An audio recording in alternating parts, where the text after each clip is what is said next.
I do think that security tokens, personally, is going to be a loser from the health crisis.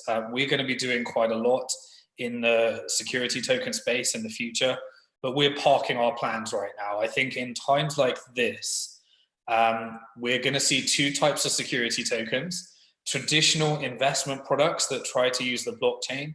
And I think they're not going to do that so much because the liquidity would be drying up as people look for less speculative things.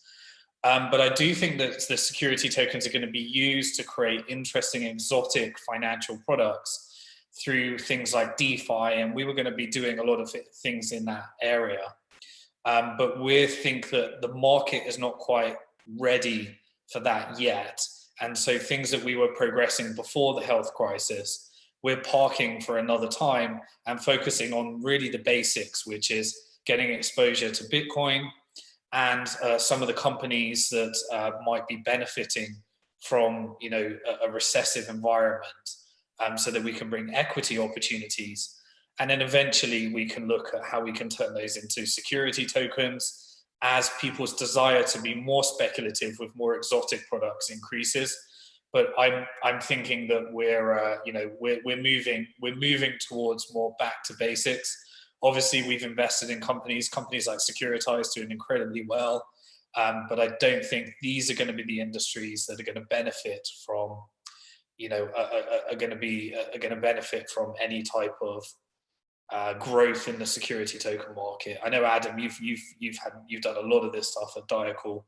What's your thoughts on security tokens?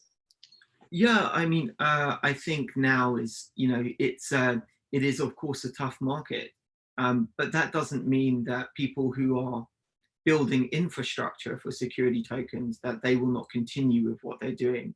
And there's still a lot of work to be done, whether it's Securitize, Polymath, etc. And that infrastructure still needs to be built, and people need to feel confident that they can use it. I mean, stretching it out on the enterprise level, there was an announcement by Corda that HSBC is putting a lot of securities on their own chain. So digitization of securities is going to happen regardless of a crisis, but it's more about the timing. And at the moment, I think people are, as you say, thinking about the basics. They want to know about great opportunities which are within kind of the wheelhouse of crypto, and things that they can understand, and they want to get more Bitcoin. And yes, if there are a few companies around the Bitcoin sphere, the crypto and fintech sphere, that are proven models, then yeah, I think people will still be interested. But yeah, there's still infrastructure to be built for security tokens, and there's enough funding that's already been plowed in to that industry to see that infrastructure being built. And when it's ready, then we'll be ready for more application-based, products. Yeah, agree with that. So really it's about runway.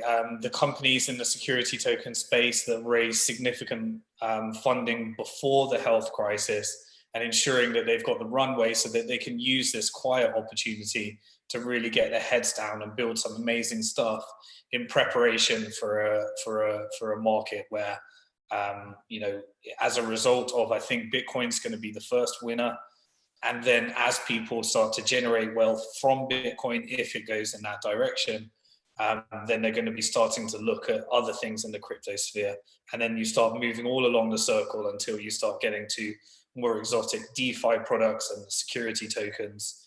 And also those are two interoperable as well. So the final one that I wanted to cover before we take some of the audience's questions is crypto equity. So what we're expecting to see, as in, well, Bank to the Future really is, as far as we're concerned, the only place that's really specialized in crypto equity. We are expecting some companies to go under during these troubling times. That is the nature of the game. It's all about diversification. It's high risk, high return. And you're looking for those unicorns that come out from the ones that, several go under, and then others kind of chug along. So in terms of crypto equity, we are expecting some of the companies to be making some unfortunate announcements at some point. That's just the nature of what happens when you have a recessive environment. It's all about runway. But we're also seeing some big winners, as we've talked about. So in terms of looking at those industries that we've been discussing, Bank to the Future allows you to diversify across all of them. As people need to enter into liquidity, you can see some undervalued opportunities. So we still believe in the theory and the theses that Bitcoin is very, very important, especially during a financial crisis. We still believe that the future of finance looks very different from the past. And so diversifying in order of crypto equity, I'd be looking at things that benefit from the growth of Bitcoin, crypto exchanges, certainly. The mining industry, if you can get an opportunity to get into one of those larger players, then that would be something I'd be interested in exploring.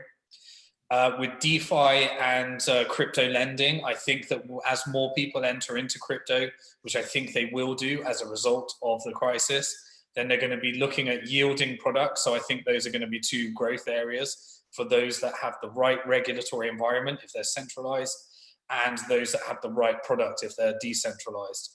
I think crypto wallet adoption is going to increase. I think cryptos, in terms of security tokens, equity in these companies, are going to be taking a little bit more time to mature.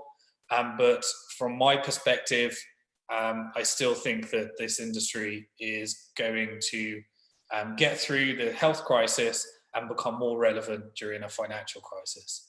So at Bank to the Future, we will continue to bring those opportunities. We want to be sensitive to your situation at the moment. So please let us know where you are, what your questions are.